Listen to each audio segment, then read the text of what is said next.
আসসালামু আলাইকুম এভরিওয়ান, আপনারা সবাই কেমন আছেন? আশা করি আল্লাহর অশেষ রহমতে খুব ভালো আছেন। আমিও আলহামদুলিল্লাহ ভালো আছি। তো আজকের রেসিপি ইউনিক পুরভরা পুলি পিঠা। তো এই ইউনিক পুরভরা পুলি পিঠা বানানোর জন্য এখানে আমি দোকানের কিনা চালের গুঁড়া নিছি হাফ কিলো। এখানে প্রথমে দিয়ে দিব আমি স্বাদমতো লবণ। এখন এই লবণটা চালের সাথে মিশিয়ে নিব। তো আমরা পুলি পিঠা তো অনেক রকমের খাইছি, আজকে আমার এই ইউনিক পিঠাটা যদি আপনাদের একটুও ভালো লাগে তাহলে আমার চ্যানেলটাকে সাবস্ক্রাইব করবেন, লাইক করবেন, শেয়ার করবেন এবং কমেন্টস করবেন প্লিজ আমার ভাই বোনেরা। আর আজকের এই পুলি পিঠাটা আমি কালারফুল বানাবো আর ভাপে বানাবো। এখন এখানে দিয়ে দিব আমি এই যে কুসুম গরম পানি দিয়ে ডোটাকে রেডি করে দিব। একটু একটু করে দিব আর ডোটা রেডি করব। আমি এটাকে ভালোভাবে হাত দিয়ে মেখে নিব। আমার চালের ডোটা রেডি হয়ে গেল।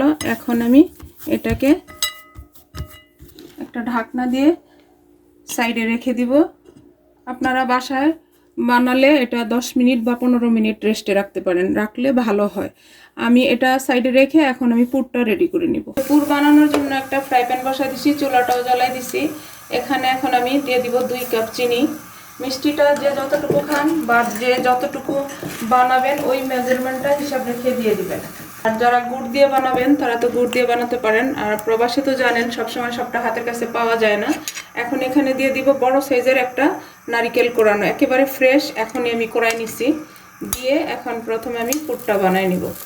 তো প্লিজ আমার ভাই বোনেরা, আপনারা অবশ্যই আমার এই রেসিপিটা ফলো করে এই ইউনিক পুর ভরা পুলি পিঠাটা বানায় দেখতে পারেন। আশা করি অনেক ভালো লাগবে। যে আমার নারকেলের পুরটা অলমোস্ট হয়ে গেছে। এখন এটাকে আমি নামাই নিব, নামায়া পিঠাগুলো বানানো শুরু করব। এই যে এখন আমি পিঠাগুলো বানানো শুরু করব। তো প্রথমে আমি যেহেতু কালারফুল বানাবো, এটাতে একটু একটু করে নিয়ে নিব। আমি 3 কালারের বানাবো। এই যে 3 ভাগে নিলাম, সাদা, রেড আর গ্রিন কালারগুলো দিয়ে নিব। তো আপনারা যদি চান তো দিবেন কালার, আর যদি না চান তাহলে সাদাই বানাই নেবেন। এখন প্রথমে আমি একটু ফুড কালার দিয়ে দিলাম, রেড কালারটা দিয়ে এটাকে মেখে নিব। রেড কালারটা মাখা হয়ে গেল। এখন দিয়ে দিব গ্রিনটা, দিয়ে এখন গ্রিন কালারটাও রেডি করে নিব। যে কালারগুলো দেওয়া হয়ে গেল, এখন এটা সাইডে রেখে পিঠাগুলো বানানো শুরু করব। একটা বোর্ড নিয়ে নিলাম। আর আজকের পিঠাগুলো বানাবো আমি বাটার পেপারে। এই যে বাটার পেপার নিয়ে নিলাম। এখানে আমি তেল ব্রাশ করে নিয়ে নিছি। এই যে সবগুলোতেই তেল ব্রাশ করে রাখছি অলরেডি। এই যে আর আজকের এই ইউনিক পুর ভরা পুলি পিঠাটা বানাবো আমি সেমাইয়ের মেকার দিয়ে। এর জন্য এই যে এইরকম চিকন ছিদ্রওয়ালা মুখাটা নিয়ে নিলাম, নিয়ে রেডি করে নিতেছি। এই আর প্রথমে বানাবো আমি সাদা পিঠাটা। তো সাদা পিঠাটা বানানোর জন্য এই যে ডোটা এটার ভিতরে ঢুকাই দিব। এখন বিসমিল্লাহির রহমানির রহিম। একেবারে সহজ এই পিঠাটা বানানো। তো প্লিজ আপনারাও বাসায় ট্রাই করে দেখতে পারেন, ইনশাল্লাহ ভালো লাগবে। এখন পিঠাটা বানানো শুরু করব। বিসমিল্লাহির রহমানির রহিম। আলতো হাতে শুধু এইভাবে ঘোরালেই পিঠাটা পড়ে যাবে। এই যে একেবারে সহজ আজকের এই ইউনিক পুলি পিঠাটা। প্লিজ আমার ভাই বোনেরা একবার হলো বাসায় ট্রাই করে দেখতে পারেন, আশা করি অনেক ভালো লাগবে। এখন এখানে আমি দিয়ে দিব নারিকেলের পুর। এই যে পুরটা দিয়ে দিলাম, দিয়ে এই যে এই পেপারটা এইভাবে ফোল্ড করে দিব।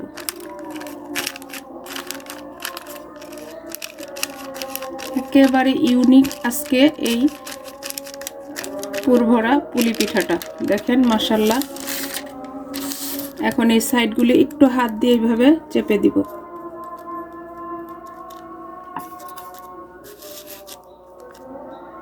মাশাআল্লাহ মাশাআল্লাহ হয়ে গেল আমার ইউনিক পুলি পিঠা।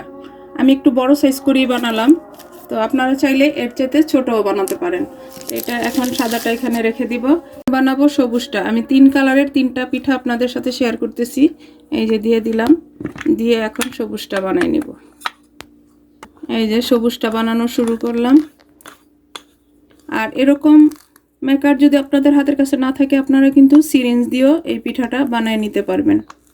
আবার এখানে আমি নারকেলের পুরটা দিয়ে দিব। এই যে, আর পুরটা একটু আঠালো রাখতে চেষ্টা করবেন, তাহলে এই পিঠাটা সুন্দর হবে। এই যে আবার এরকম পেপারটা ফোল্ড করে দিব। এই যে হয়ে গেল আমার ইউনিক পুর ভরা পুলি পিঠা আরেকটা। দেখেন মাশাআল্লাহ। এই যে হয়ে গেল আমার দুইটা পিঠা। এখন আমি আবার রেডটা বানাবো। এই যে এখন রেডটা বানাই নিব।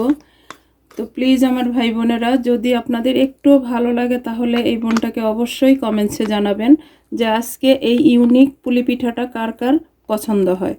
আর যারা ফেসবুক পেজ থেকে দেখতেছেন তারা অবশ্যই আমার পেজটাকে লাইক শেয়ার কমেন্টস করে দিবেন। এই যে দেখেন হয়ে গেল আমার 3 কালারের 3টা পিঠা বানানো। তো এখন আমি বাকি পিঠাগুলি বানাবো, বানায় তারপর আমি কিভাবে বাকি পিঠাগুলি রেডি করি সেটাও আমি আপনাদের সাথে শেয়ার করতেছি।